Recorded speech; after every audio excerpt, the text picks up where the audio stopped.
Welcome back to HealthWise. With us is Dr. Augusta LaFleur, the Opelousas General. And notice I said Gus, said it short instead of Augusta, but it is Augusta, but we call her Gus for short.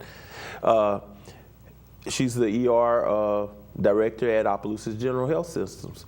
Doc, we want to talk about summer injuries. One other big one, and you brought up during the break, that's coming up is fireworks. 4th of July is coming soon.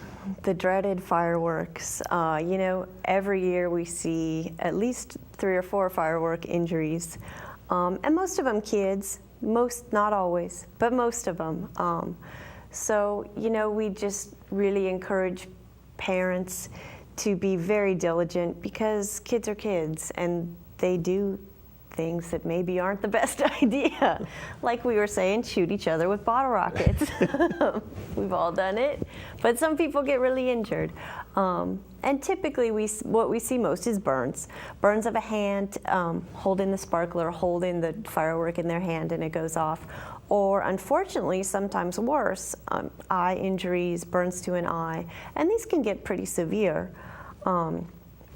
Of course, we would like to have kids supervised when they're playing with fireworks, and hopefully someone's making some better decisions. But if that accident does occur, because accidents happen, we encourage people to rinse the burn as fast as they can with cool water, put ice on it, don't put butter, don't put Crisco, ice, cool compresses, and come on to the hospital, and we'll take care of it if need be. Small burns typically heal real well, but some things we have to be more careful with. Right, and we want to basically, and you mentioned that about shooting each other with rockets, and I can remember as a kid, I did it, I have to admit, you know, we'd have firecracker wars and all these other things, and I remember as a child, you know, you'd wait till that last minute, you'd hold that firecracker and you'd light it and wait and watch it. And one time one exploded in my hand and it was like, oh, it was bad. But I mean, it wasn't, it looked bad. It wasn't as bad as I thought it was, but it hurt a lot, and I ended up with a blister and all that stuff. I mean, because basically it's an explosive, you know? Firecrackers, people think, oh, it's just fireworks. No, it's an explosive, you know? They're hot. Right. They will burn you. Sure. Another thing I want to talk about is we have swimming accidents or drownings and stuff like that. People, you know. We do. You know, it's something we hate to see because, again, you never want to see that, but a lot of times it's kids. And it's an accident. No one's to blame. No one would certainly ever want that to happen to their child or anyone else's, but we really encourage people to make sure that their pools are safe and that they're safe around pools. You know, especially little kids are curious.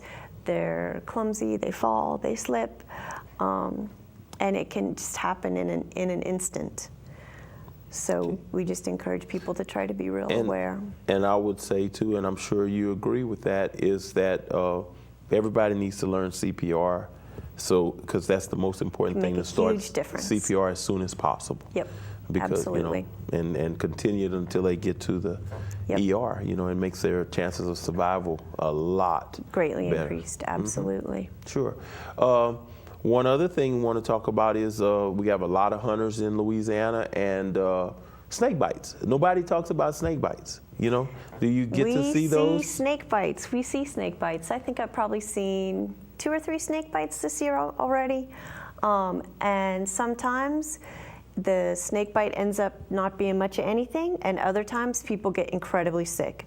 The snake bites we worry about are the pit vipers, so cottonmouth and copperhead.